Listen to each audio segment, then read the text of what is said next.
평생 동안 이루어낸 여러 가지 치적에 대해서 말씀하고 있고, 그 다음에 사울의 가문에 대한 이야기를 아주 간결하게 정리해서 소개해 주고 있죠. 본래 이런 내용은요, 어떤 사람에 대한 이야기가 다 끝나고 마지막에 보통 이런 이야기가 소개가 됩니다.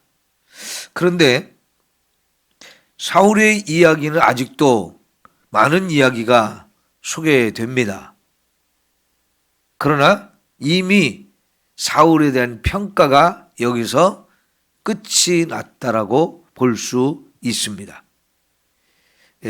여러분 14장에 어제까지 보았던 말씀이 이제 믹마스에서의 전투인데요. 이 믹마스에서의 전투를 통해서 사울이 어떤 생각을 가지고 어떤 일들을 만나면 또 그걸 어떻게 처리하는지 사울의 모든 생각이나 인생을 살아가는 이 자세, 이런 것들이 이미 다 평가가 끝나버렸어요. 뒤에 나오는 이야기들은 이제 사울에 대한 보충 설명이라고 볼 수 있는데요. 우선 47절을 보게 되면 사울이 사는 날 동안에 주변에 있는 나라들과 많은 전쟁이 있었다는 것을 우리에게 소개해 주는데, 감사하게도 하나님께서 그 전쟁을 할 때마다 다 승리하게 해 주셨다 하는 거지요. 여러분, 이것은 사울이 정말 믿음이 좋고 잘나서 이렇게 승리를 한 게 아니고 하나님께서 사울을 승리할 수 있도록 해 주셨다고 볼 수 있습니다. 전쟁이 일어나는 거 한두 번도 아니고요. 계속해서 주변에 있는 모든 나라들이, 동서남북 사방에 있는 나라들이 계속 공격을 해오는데 이거를 계속 승리할 수 있다. 이거는 정말 엄청난 은혜죠. 근데 하나님이 왜 이 사울의 믿음이 엉터리인데, 그가 일을 처리하는 것도 엉터리로 하고 하는데 왜 이렇게 승리를 하게 해주셨을까요? 여러분, 그것은 백성들 때문입니다. 하나님이 이 나라를 세워주셨고 이 백성들은 하나님의 백성들이잖아요. 비록 하나님이 하나님을 대신하는 이런 왕으로 사울을 세워줬지만 이 왕이 하나님의 대리 통치자의 역할을 제대로 못해요. 그래서 분명히 하나님께서 함께 할 이유가 없지만, 왕을 보아서는 하나님이 함께 하지 않지만 이 백성들을 위해서는 하나님이 이렇게 승리할 수 있게 해 주셨다라고 볼 수 있어요. 그만큼 하나님께서는 하나님의 백성된 사람들 한 사람 한 사람을 귀하게 여기시고 사랑한다는 증거입니다. 사방이 다 적이지요. 동쪽과 서쪽, 남쪽, 북쪽 사방이 다 적입니다. 우리는 이렇게 우리의 원수 마귀가 둘러싼 그 한복판에서 살고 있기 때문에 한순간도 내게 영적 전쟁이 있다 하는 것을 잊어버리면 안 되겠죠. 자, 그럴 때마다 하나님께서 우리를 눈동자같이 지켜주시고 보호하신다는 사실을 잊어버리면 안 되고요. 그 하나님을 의지하고 믿음으로 이런 싸움을 싸워가면서 승리할 수 있는 우리가 되었으면 좋겠습니다. 하나님은 언제든지 우리를 보호하십니다. 우리를 마귀가 막 건드리고 공격하고 유혹하고 그래서 깊은 죄에 빠지고 고난과 아픔과 어려움을 당하도록 내버려 두는 분이 절대로 아니에요. 늘 그런 모든 원수 마귀들의 공격과 유혹으로부터 저와 여러분을 지켜주기 위해서 하나님은 우리와 함께 하시는 너무나 좋으신 하나님이라는 거 잊지 말고 믿음으로 살아가야 할 줄 믿습니다. 그런데 특별히 이 주변 여러 나라들과의 싸움 속에서 특별히 이 사울 왕과 그 다음 다윗 왕 때까지 블레셋이라는 존재가 가장 이스라엘을 괴롭히는 존재예요. 그래서 여러분 47절에도 블레셋이 나오지만 52절에 또 보면 사울이 사는 날 동안에 블레셋 사람과 큰 싸움이 있었다라고 또 다시 한번 이야기하죠. 이 블레셋과의 싸움은 계속되어집니다. 이 가장 어려운 존재였죠. 어떻게 보면요, 이 블레셋이라고 하는 나라는 주변의 어떤 나라보다도 더 작은 나라입니다. 그런데 강하기는 제일 강했어요. 그래서 이스라엘을 제일 많이 괴롭혔습니다. 근데 하나님은 왜 이런 존재들을 우리 주변에 이렇게 자꾸 놔두실까요? 이거 싹 다 쓸어버리고 전쟁 없이 평화롭게 살면 좋지 않을까요? 그런데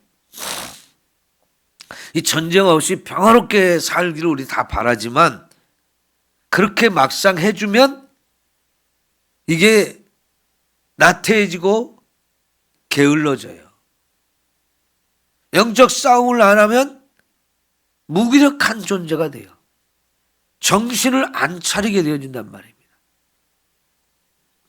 그런 우리를 괴롭히는 이런 존재가 있으면 정신을 바짝 차리고 지지 않으려고 더 힘을 쓰고 하다 보니까 우리가 부지런해지고 늘 끼어있는 이런 삶을 살 수 있거든요. 그러니까 하나님께서 이런 존재를 한국에는 내버려 두는 겁니다.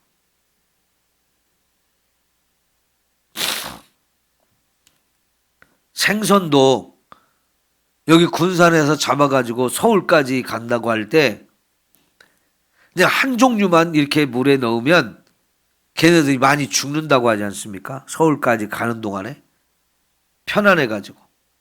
근데 거기에 생선을 넣어 놓는 곳에 얘네를 잡아먹으려고 하는 그런 생선을 한두 마리 넣어 놓게 되면 안 잡아먹기 위해서 막 도망 다녀야 되니까 훨씬 서울에 가는 동안에 살아있는 물고기가 훨씬 많다고 하잖아요. 이것도 생선을 운반하는 사람들한테는 지혜가 되는 거지요. 하나님께서는 이런 적의 공격을 받으면서 살아남으려고 더 힘쓰고 애쓰는, 그래서 깨어있고 정신을 바짝 차리게 하려고 이런 존재들을 우리 주변에 내어놓고 그냥 완전히 없애버리는 게 아닌 거지요. 때때로는 이렇게 근심도 있는 거고요. 고민거리도 있는 거고요. 근데 그것이 우리를 막 힘들게 하려고 그런 것이 아니라 우리 정신 바짝 차리고 깨어서 살라고 하시는 거지요. 우리는 이 영적 싸움이 항상 우리에게 있다는 걸 기억하시고 깨어있는 이런 삶을 살아가기를 축원합니다. 그 다음에 이제 49절에서 51절 사이에 사울의 가정에 대한 이야기가 나오지요. 우선 아들이 셋이 있다라고 나오는데 원래는 4명입니다. 4명. 여기 요나단과 이스위와 말기수아 이 세 사람은 이제 이 사무엘상의 마지막 부분에서 블레셋과의 전쟁에서 사울 왕과 함께 전쟁터에 갔다가 그날 한꺼번에 다 죽는 사람들이에요. 특별히 요나단이라는 이 아들은 정말 훌륭한 아들입니다. 다윗과 거의 비슷한 정말 믿음 있는 사람이고 대단한 용기가 있는 사람이고 훌륭한 사람이었어요. 그러나 아버지를 잘못 만나서 아버지 때문에 그의 인생도 꽃 피워보지 못하고 그냥 아버지와 자기 동생들과 한 날 같이 죽는 아주 불행한 상황에 처하게 되죠. 여러분, 부모를 잘 만나면 자식도 꽃을 피우기 쉽지만 부모 때문에 이 자식이 훌륭한 자식이 꽃을 피우지 못하고 너무나 불행한 이런 일을 겪는 경우도 있죠.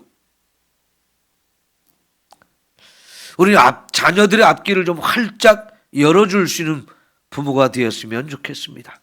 그래서 누가 봐도 우리의 인생이 내 아버지 어머니 때문에 복을 받고 누리고 산다, 이런 말을 들어야 하지 않겠습니까? 특별히 우리는 믿음을 가지고 살기 때문에 어떻게 하면 우리의 자녀들이 잘 되는지, 부모가 어떻게 그들의 앞길을 활짝 열어줄 수 있는지 우리가 너무나 잘 알잖아요. 이것은 말씀을 통해서 우리가 늘 보고 깨닫는 거기 때문에 우리가 자녀들의 앞길을 가로막는 그런 부모가 아니라 그들의 앞길을 활짝 열어줄 수 있는 이런 부모의 삶을 살아야 됩니다. 말씀을 가정에 심고 기도를 심고 성령 충만해가지고 하나님 말씀대로 살게 되면 나 때문에 우리 자녀들까지 정말 하나님의 축복과 은혜를 마음껏 누리며 살 수 있게 되어집니다. 그러나 우리가 믿음으로 산다고 하면서도 죄를 자꾸 짓게 되면 그것은 자녀들의 앞길을 막는 일이 되어지죠. 정신 바짝 차리고 우리가 살게 되면 정말 하나님이 우리 자녀들까지 축복하는 놀라운 은혜가 있게 됩니다. 여기 사울의 이름이 여기 기록되지 않은 아들이 하나 더 있거든요. 누구냐면 이스보셋이라고 하는 아들입니다. 전쟁이 일어나서 지금 이스라엘이 지금 어려운 상황에 처해졌을 때에 이 어린 아들, 막내 아들을 유모가 안고 막 도망가다가 놓쳤어요. 그래가지고 아이가 땅에 떨어뜨리면서 하반신 불구자가 되어서 평생 자기 발로 걷지 못하는 이런 상황이 되어졌는데, 나중에 사울과 그 형들이 다 죽고 나서 혼자 남았을 때 여기 소개되는 이 사울의 군대 장관 넬이라고 하는 사람이 이 막내 아들을 왕으로 추대해 가지고 얼마 동안, 몇 년 동안 이 이스보셋이 사울을 이어서 왕이 되었었잖아요. 그런데 하나님이 허락한 왕권이 아니기 때문에 몇 년 후에 이 이스보셋이 왕권을 내려놓고 다윗 왕에게 이 왕권을 이양하지요. 자, 그렇게 해서 이제 사울의 이 아들들이 나오고 딸이 둘 있었지요. 근데 이 두 명의 딸들이 사실은 다윗과 다 결혼을 할 뻔했어요. 원래는 큰 딸을 다윗에게 주어서 사위로 삼으려고 했는데 사울 왕이 또 마음이 변해가지고요, 첫째 딸을 다른 사람한테 시집을 보냈는데 자기가 이미 약속했던, 사울에게 자기 딸을 주겠다고 약속했던 것이 있었기 때문에 결국은 둘째 딸을 사울의 며느리, 다윗의 며느리로 주죠. 아내로 주죠. 그런데 이 다윗을 사울 왕이 죽이려고 했다가 군대를 집으로 보냈는데 자기 딸이 자기 남편인 다윗을 살리기 위해서 미리 피신을 시키고 군대들을 속여버렸어요. 그것 때문에 결국은 다윗은 살아났지만은 이 작은 딸이 왕의 미움을 받게 되죠. 그러나 또 다윗이 이제 그 여인을 데려가서 자기 아내로 삼고 함께 살다가 다윗이 하나님의 법궤를 예루살렘으로 옮길 때 너무 좋아가지고 그 앞에 춤을 추는데 아랫도리가 내려갈 정도로 그것도 모르고 춤을 췄죠. 그것을 비웃었는데 결국은 다윗의 저주로 자식을 못 낳는 이런 사람이 되고 말았어요. 사울의 부인 또 사울의 군대 장관 이런 사람들이 소개되지만 여기 소개된 사람들이 한결같이 다 불행한 삶을 산 사람들이라고 볼 수 있습니다. 왜 그래요? 사울 한 사람 때문에 그렇게 됐습니다. 한때는 정말 하나님의 왕으로 세워주셨기에 사울도 너무나 큰 축복의 사람이었죠. 그런데 왕이 되어서부터 믿음을 잃어버리고 잘못된 이런 삶을 살다 보니까 정말로 그 가문 전체에 불행해지는 안타까운 상황이 생긴 거예요.